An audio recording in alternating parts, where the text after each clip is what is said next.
Hello, আসসালামু আলাইকুম। আশা করি সবাই ভালো আছেন। তো আজকে অনেক দিন পরে আপনাদের কাছে একটা ভিডিও নিয়ে আসলাম। তো অনেক দিন হয়ে গেল বাইক সার্ভিসিং দেওয়া হয় না এবং মাইলেজও খুব কম পাচ্ছিলাম। তো ভাবলাম এয়ার কুলারের পানিটাও চেঞ্জ করা যাক, সব কিছুই চেঞ্জ করা যাক। তো মোবিলও নিয়ে আসলাম ফুল সিনথেটিক এবং এয়ার ফিল্টারও নিয়ে আসলাম। সব কিছু জেনুইন, সুজুকি জেনুইন, সব কিছু আমি সবসময় লাগাই।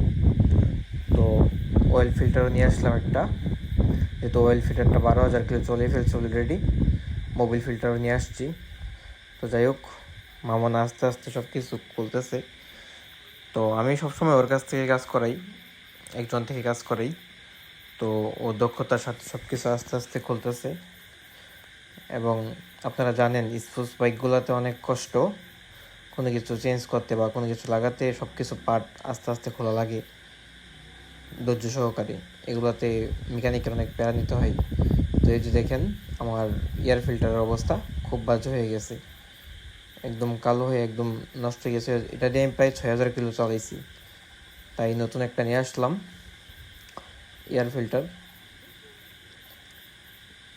তো এয়ার ফিল্টার আপনারা 3-4 হাজার কিলো হয়ে গেলেই চেঞ্জ করে ফেলবেন। সচরাচর এয়ার ফিল্টার 3-4 হাজার কিলোই চালানো বেস্ট। তো এখন দেখতে পাচ্ছেন ও আস্তে আস্তে আমার ফুয়েল ফিল্টারটা খুললো। তো এগুলো খুব সেন্সিটিভ জিনিস, এগুলো দক্ষ কারিগর ছাড়া আপনারা কাজ করাবেন না। ফুয়েল ফিল্টার এগুলো অনেক দক্ষতার সাথে খুলতে হয়। তো এখন দেখবেন আমার ফুয়েল ফিল্টারের অবস্থা, এটা দিয়ে প্রায় আমি 12,000 কিলো রান করে ফেলছি।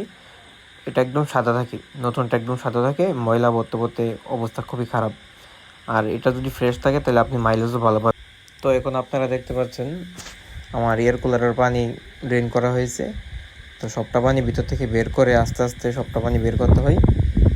বের করে ওরা নতুন যেই আমি এয়ার কুলার পানিটা আনছি ওইটা ভিতরে দেবে আর কি। তো আস্তে আস্তে সবটা পানি বের করে ফেলতেছে। তো এই যে আমি যেটা আনছিলাম নতুন ACL এর মেবিটা, এটা খুব ভালো, আমি সবাইকে দিয়ে ইউজ করতে এটা।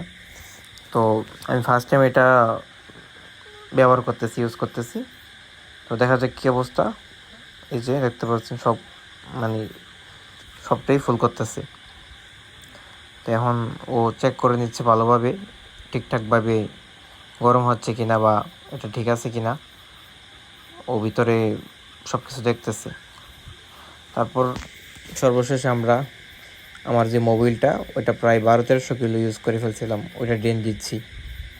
আর আমি সবসময় মোবিল চেঞ্জ করার সময় একটা মোবিল ফিল্টার চেঞ্জ করি, আমার বাধ্যতামূলক। এটা করলে মানে মাইলেজও ভালো পাওয়া যায় এবং সাউন্ডও ভালো আসে। তো আস্তে আস্তে সবটা মোবিলেই দিয়ে দিল। আমার তো JSX-এর পাই 1300 মিলি, হ্যাঁ 1300 মিলি মোবিল লাগে আমার JSX-এ। তো এই জন্য আমি ফার্স্ট ফুল সিনথেটিক এবং ইসি স্টার সুজুকি ব্র্যান্ডের একটা মোবিল ইউজ করলাম। তারপর সব কিছু শেষ করে আমার বাইকটা ওয়াশ করে ফেললাম। তো আজকে এই পর্যন্তই। সবাই ভালো থাকবেন, সুস্থ থাকবেন। আল্লাহ হাফেজ।